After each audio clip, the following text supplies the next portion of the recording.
Hello, this is Reggie with Reggie's Urban Jungle, and today will be a 1 month update on the elephant trunk snakes that I have.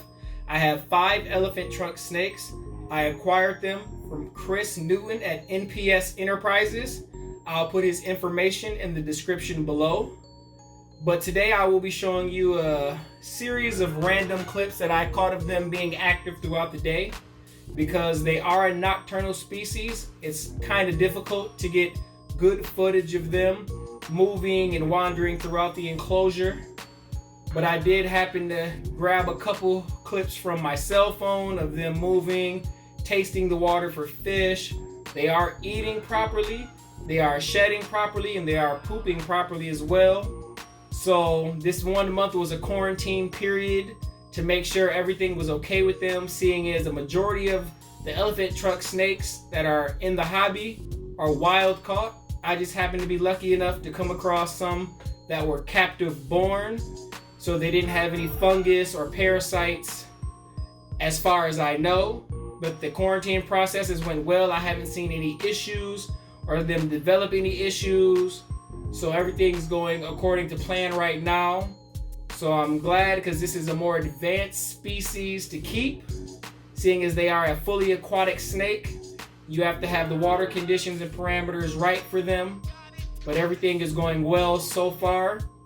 So now that everybody's good, and I know that they're all eating, I know that they're all pooping, and I know that they're all shedding, I'm actually going to move them each into their own individual 40-gallon breeder, and I will have a double stand for each one of those, so I can have 3 stands, 2 snakes on each stand, and it'll be easier for me to individually monitor each snake as they grow, because I'm trying to see if I have males or females, because the elephant trunk snakes are sex dimorphic, which means the females get quite a bit larger than the males. Males generally get 3 to 4 feet, females get anywhere from 4 to 6, sometimes even 7 feet long.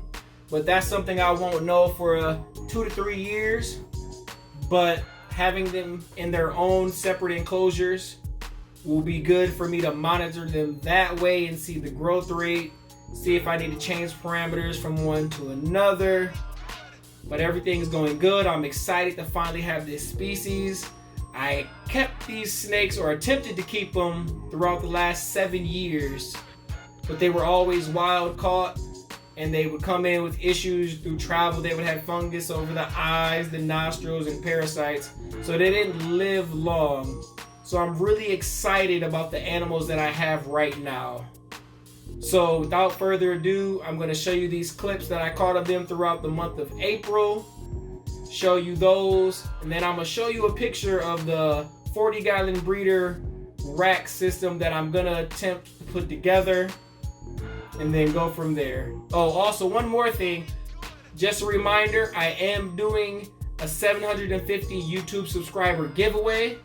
I'll put a link to the information video here or here. Not sure, it's gonna be one of these up here. All right, here goes the clips. Thank you.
So the picture I'm about to show you is not mine. I don't know who it's from. I got it off of Reddit, and it didn't say who the owner of the picture was, but the picture I'm about to show you now is the stand and how the setup looks without anything in it. But this is the system that I'm going to use to house these elephant trunk snakes. Here goes that picture.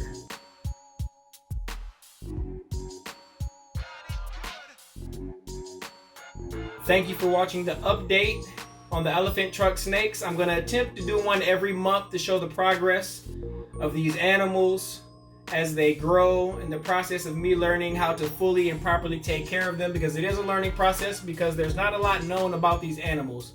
So thank you for watching. Please comment, share, like, and subscribe. And ding the notification bell, because I'm going to attempt to post videos every Wednesday and Saturday from now on. So thank you. So once again, please comment, share, like, and subscribe, and hit that notification bell.